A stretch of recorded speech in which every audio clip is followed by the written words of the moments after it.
Salam. Bugün mən boyun və beldə olan fəqərə arası disk yırtıqlardan danışacağam.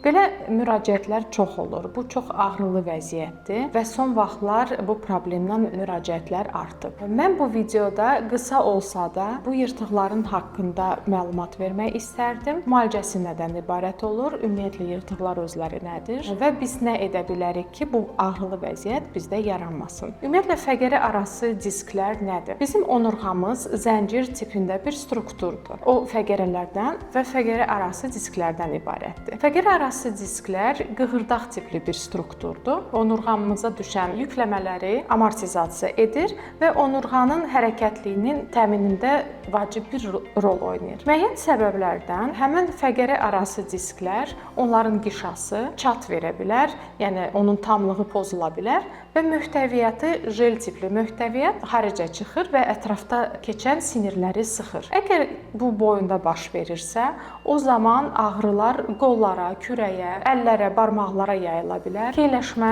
hiss oluna bilər, əzələlərdə zəiflik qeyd oluna bilər. Beldə baş verirsə, o zaman ağrılar, keyləşmə, zəifləmə kimi hissiyat ayaqlarda müşahidə olunur. Ümumiyyətlə belə bir vəziyyətlər nəyə görə yaranır? Niyə fəqərə arası diskin tamlığı pozula bilər, çat verə bilər və yırtıqlar yaranır? Bunun üçün bir neçə risk faktorlar, bir neçə səbəblər var. İlk öncə degenerativ proseslər, biz ona duzlaşmalar deyirik sadə dillə. Fiziki ağır hərəkətlər zamanı, oturaq həyat tərzi sürən insanlarda, artıq çəkisi olan insanlarda, eyni zamanda siqaret çəkmə və texniki düzgün olmayan, texniki düzgün icra olunmayan hərəkətlər və idmanlar zamanı və digər risk faktorlarına görə belə bir ağrılı vəziyyət yarana bilər. Hansı tipik şikayətlər olur? Pasientlərimiz çox vaxt qeyd edir ki, əyilib hansısa ağır bir əşya qaldırmışdım, ya da ki, baqaj qaldırırdım. Həmin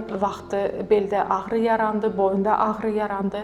Bəzi pasientlərdə onurğa ətrafında əzələr o qədər zəif olur ki, askıranda, öskürəndə belə fəqərə arası yırtıqlar yarana bilər. Hansı müayinələr lazımdır? Həmin bu yırtıqları və sinir sıxılmasını göstərir. Burada təbii ilk öncə həkim müayinəsi lazımdır. Fizikal müayinə olunur, bir neçə test aparırıq. Amma qızıl standart MRT müayinəsidir, maqnit rezonans tomoqrafiya. Belə hallarda rentgen informativ olmur, çünki tək sümük toxumasını göstərir, yırtıqları və sinirləri göstərmir və kompüter tomoqrafiyada demək olar ki, istifadə olunmur. Hansı müalicələr olur? Xoşbəxtlikdən 90% hallarda belə ağrılı vəziyyətlər əməliyyatsız müalicə olunur. Burada fizioterapiya, medikamentoz müalicə və müalicəvi idman tələb olunur. Fizioterapevtik müalicə adətən 10-15 gün ərzində aparılır və fərdi olaraq seçilir. Müalicənin kəskin dövründə, ağrılı bu sindromun kəskin dövründə biz adətən idmanları yazmırıq. Ağrılar biraz sakitləşəndən sonra mütləq müalicəvi idman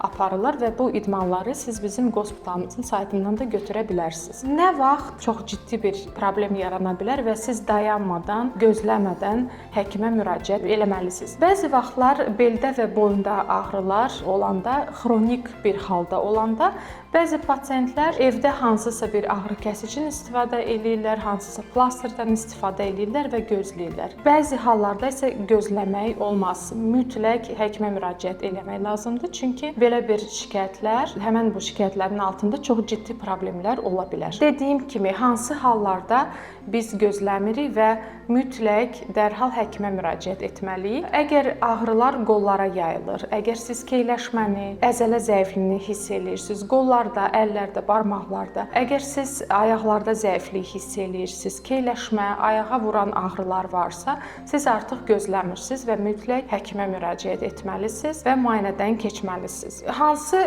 müalicələr istifadə olunur? Bunun haqqında biz artıq danışdıq, amma profilaktikası da çox vacibdir. Həmin ağrılı vəziyyət yaranmasın deyə biz ilk öncə risk amillərdən, həmin bu vəziyyəti yaradan səbəblərdən çalışmalıyıq, uzaq duraq. Yəni əgər bizdə artıq çəki varsa, bu çəki kontrolu olmalıdır mütləq. Əgər biz oturaq həyat tərzi keçiririksə, o zaman fiziki aktivliyi mütləq gündəlik həyatımıza əlavə etmək lazımdır. Bu tək onurğa sağlığı üçün yox, ümumi bədən sağlamlığı üçün çox vacib bir faktordur.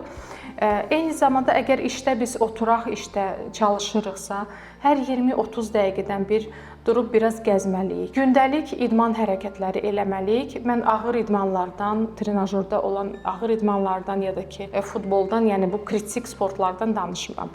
Bu gündəlik bizim əzələlərimizi güclü saxlayan sadə idmanlardadır. Onları nəzərdə tuturam. Gündə ümumiyyətlə bir 30 dəqiqə orta templə gəzmək, üzgüçülük, bu tip idmanlar bizim onurğamızın sağlamlığına çox gözəl təsir göstərər. Mən tərəfdən bu qədər. Diqqətinizə görə təşəkkür edirəm. Sağlam olun.